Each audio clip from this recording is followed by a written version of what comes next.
Hello everyone, and welcome back to Art History Shorts. Abstract art often feels timeless, almost without origin.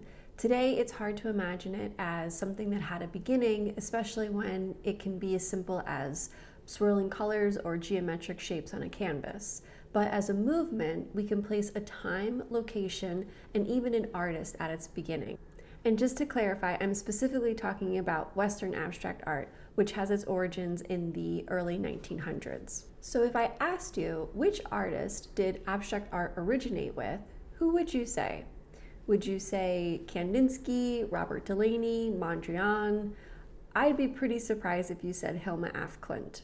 Despite her growing recognition lately, her contributions to abstract art are still not widely acknowledged in mainstream art history. Hilma herself might even have been surprised at her recognition, considering she never exhibited her abstract works during her lifetime publicly, and she requested they only be shown 20 years after her death. Before getting into Hilma af Klint and her work, I just want to say that the shift from figurative to abstract art is one of the most studied and debated aspects in art history, and it's a topic that is too vast to cover in such a short format.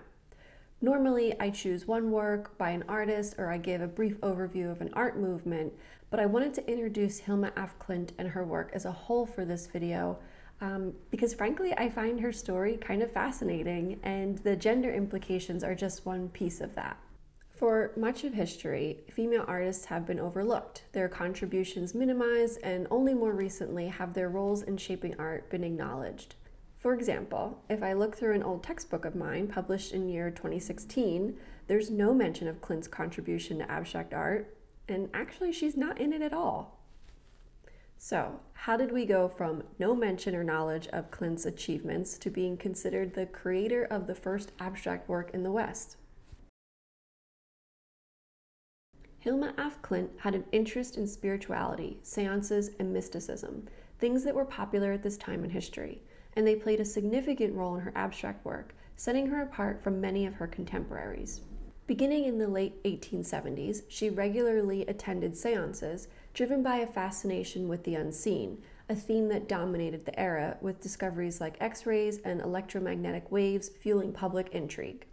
By 1896, she formed a spiritual group called the Five with 4 other women. Together they practiced automatic writing and drawing, believing their hands were guided by higher spirits. This practice not only shaped Hilma's artistic approach, but also became the foundation for her groundbreaking abstract work. Her art wasn't just for visual appeal. It was a medium to communicate deeper, unseen dimensions of existence. Between 1906 and 1915, Hilma af Klint created her most major pieces of art, the Paintings for the Temple, a series of 193 works divided into several groups. This body of work expressed her belief in the interconnectedness of all things, transcending the physical and dualistic world. She claimed these paintings were created through her, not by her, a process she described as guided by spirits without preliminary sketches. The first part of this series, completed between 1906 and 1908, includes The 10 Largest, depicting the stages of life from childhood to old age using vibrant, swirling forms inspired by nature. Later series, like The Swan and The Dove, further explored evolution, unity, and spiritual growth. Hilma af Klint developed a rich visual language of shapes, circles, spirals, triangles, and squares, each imbued with meaning.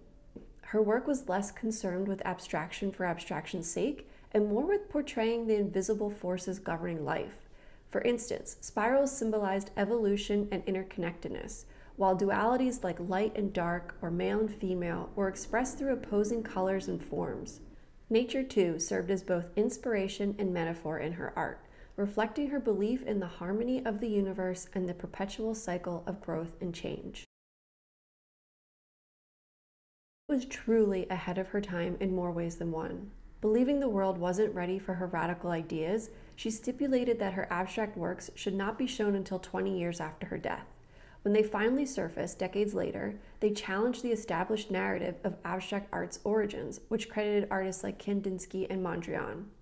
Her works began gaining recognition in the late 20th century, notably during the 1986 exhibition, The Spiritual in Art, at the Los Angeles County Museum of Art. However, it was the 2016 Guggenheim retrospective, Hilma af Klint, Paintings for the Future, that firmly established her in the art historical canon. The show broke attendance records, showcasing her visionary art in a space reminiscent of her imagined spiral temple. Af Klint's recurring motifs and her symbolic use of color and abstract letter forms reflect her quest to bridge the material and spiritual worlds.